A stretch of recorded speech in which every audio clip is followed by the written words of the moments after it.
Trafficking police have rescued 90 undocumented Ethiopian nationals after pouncing on a suspected human trafficking ring in Sunnydale Ridge in Johannesburg. A multidisciplinary task team acting on intelligence were tracing a kidnapped victim when they made the discovery. They were allegedly being held against their will in separate rooms. Police say investigations are underway as to how they landed up in the country. 2 people have so far been arrested.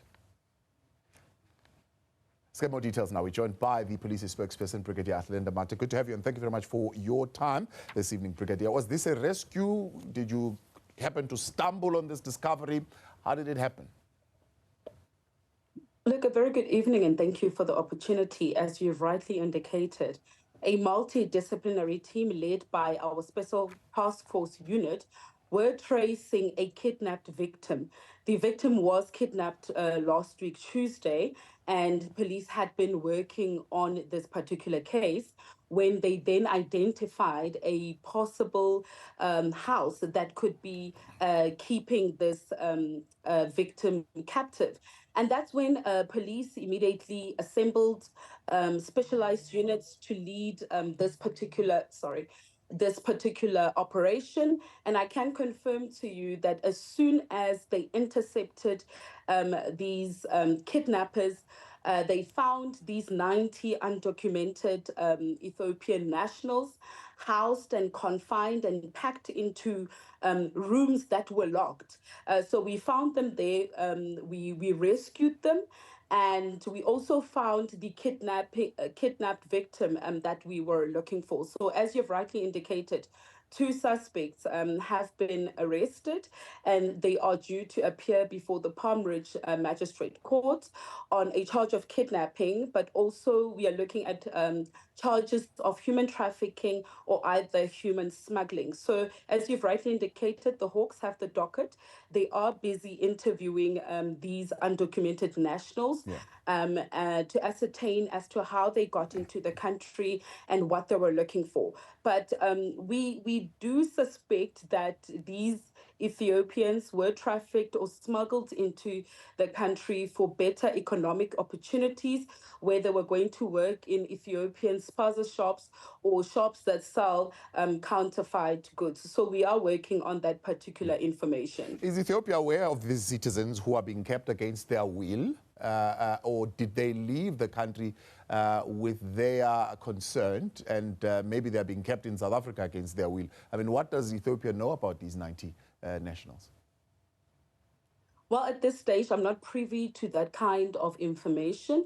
Perhaps the Ethiopian embassy would be better positioned. But what I can tell you, Thabo, is that since 2021, the SAP is working closely with the Hawks. We have discovered 10 incidents with this type of modus operandi, where we discuss, discover large numbers of Ethiopians housed in a particular house. They are kept there. And upon investigation, we find that they are smuggled into the country through these smugglers that keep them against their will. They hold them captive. They demand money from their families or their sponsors, and thereafter release them into the country, where they will be working in spaza shops and either shops that sell counterfeit goods. And that is why, as the SAPS as well, we have established a national counterfeit task team that is solely responsible for ensuring that we close down, but we also intercept all these shops that are selling fake goods, because that's where the problem is. You find that these shops are selling expired goods, fake food, and even fake clothes that are costing loss of revenue for the country. We have a national task team that is dedicated to this particular crime. And since October, we have been able to seize more than $1 billion worth of counterfeit goods from each of these shops, targeting obviously the Johannesburg CBD, the Western Cape, where there is a large number of shops that are selling some counterfeit goods. A couple of more questions. I mean, the 90, are you sure that those 90 are the only ones who are here via this particular ring, undocumented, or have there been others, as you put it, that would have then been dispersed into various locations? Like I've indicated, since 2021, we have discovered over 10 incidents utilizing the same modus operandi, where a large number of these Ethiopians would be found housed at a particular address. So we are not ruling out the possibility of finding more. And that is why the Hawks is handling this particular docket, because they deal with incidents of human trafficking, human smuggling. So we are busy interviewing the victims, those 90 Ethiopian nationals, and perhaps they can even shed more light on whether there are other addresses that we should be focusing on. But I can tell you, Thabo, that we've got dedicated teams. Like I've indicated, we had deployed our special task force unit, which is our highly skilled and trained elite unit that has the capacity and expertise to deal with this kind of criminality. Our intelligence structures are also on the ground, sharing information and allowing us to ensure that we conduct our operations and our investigations thoroughly. In the 10 that you've been investigating since 2021, is there a particular route that they use to get into the country as part of their way of operating? Well, that would be giving out too much information. Remember, ours is to investigate. It is to detect which borders they're utilizing to enter the country, which mode of transport. Are they coming in through the vessels from other countries? Are they coming in through the land borders? Are they coming through our airports? So that forms part and parcel of our investigations and our operations. So we wouldn't want to give out that type of information because we've got running operations at all our ports of entries. You would remember just last week, earlier this week, we arrested a drug mule that was coming in through the OR Tambo airport. He was found with cocaine worth 1 million rand. So we do not divulge, information and intelligence that we have because we want to ensure that we intercept more syndicates to ensure that we reduce all crime levels in the country and we avoid incidents such as these, where you find 90 undocumented nationals housed in a particular home where they're being allegedly kept against their will. I'll push you again. I mean, is there a sense of giving us a broader idea? Is it by air, by sea, via a border on land? Where exactly is it happening? Well, wherever it is happening and wherever criminality manifests, we are there. You would know that at the borders, we've got a partnership with the BMA, where we are working closely also with the SANDF. We've got our border police also on board. We've got the Department of Home Affairs where we are working closely. So either way, it does not matter which mode of transport they are coming into the country. What is important is that we should mobilize, strengthen our security at all borders, whether be it our land borders, our airports, and our sea borders. What is important is that all these government departments need to work closely to ensure that we tighten security and to ensure that we intercept and we dismantle all these syndicates in the country. Any idea how long these 90 would have been in the country so far, being kept in that particular establishment? Well, that forms part and parcel of our investigation. Like I've indicated, the Hawks are handling the case. They are busy with the investigations. We are expecting the two that have been arrested to make a court appearance this week, where they will be formally charged with kidnapping, either human trafficking or human smuggling. So those kind of details will come forward once the case has been enrolled in court.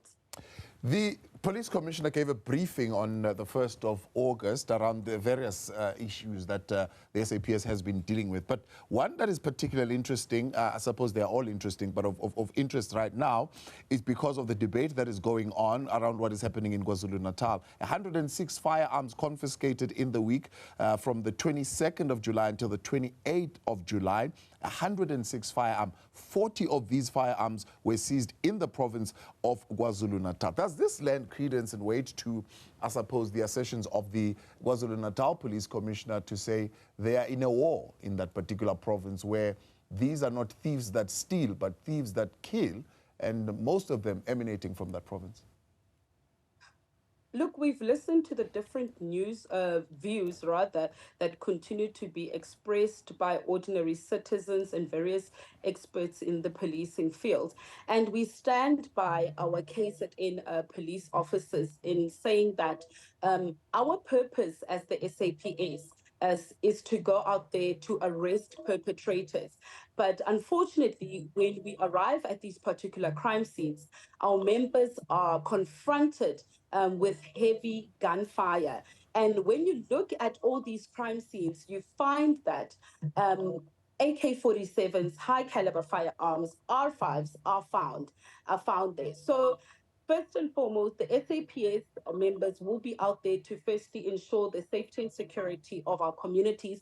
But most importantly, police officers also have to defend themselves. When you look at the statistics that are out there, just in the past financial year, we have lost 111 police officers. 39 of them were on duty, and we will be commemorating them on the 1st of September at the Union Buildings. So it does tell you that these criminals have declared war on police. They disregard the rule of law. And they're quite dangerous. When you look at all these incidents and the tracing operations, these are not just criminals that are involved in shoplifting and theft. They are involved in armed robberies, ATM bombings, cash and transit heists. In one particular crime scene, the criminals that were intercepted were linked to about 10 murders in that particular area. So it does tell you that these criminals are really hard at work in ensuring that they terrorize communities.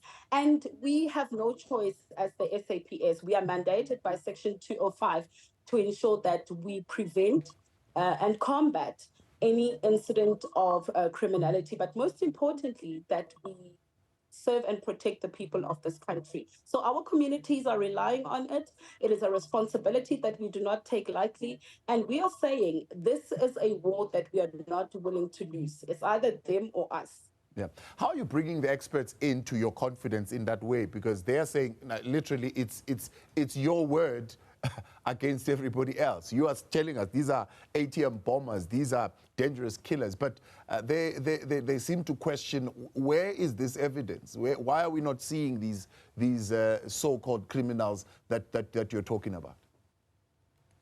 Look, Thabo, our operations are derived from intelligence. Intelligence would give us information. Our detectives would investigate and then pass on the information to our specialized units to trace these particular suspects. So, like I've indicated, when we do intercept these criminals, we do find that they are found with they are heavily armed, they are found with high caliber firearms. And I can tell you and assure you that the police officers are highly trained. They respond they will respond accordingly in proportion to the threat that they find on the ground.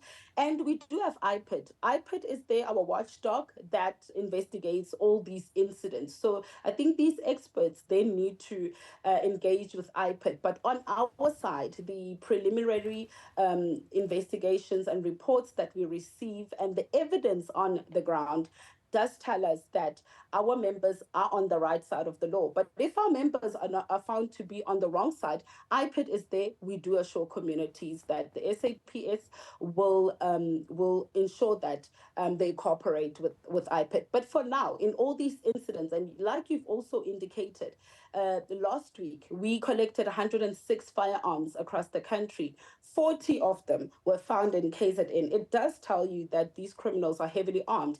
AK AK-47s are, automatic rifles that are illegal in the country. And when you find all these scenes, an AK-47 at each scene, it does tell you then we have a problem of gun violence in the problem of rather in the province of KwaZulu-Natal.